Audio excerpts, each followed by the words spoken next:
guys! In today's video, magluluto tayo ng Shitake mushroom Kaldereta. So, tara na! Let's start! So for the ingredients, meron tayong Shitake mushroom,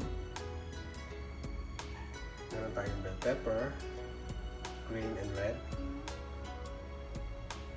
carrots, garlic and onion,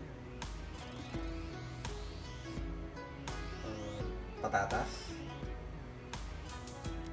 meron tayong salt and pepper, at ang ating tomato sauce pang isa.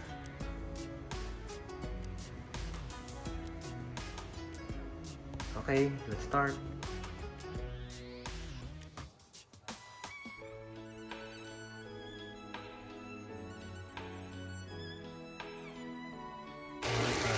Patatas,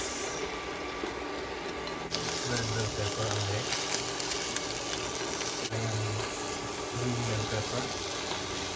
Then set aside.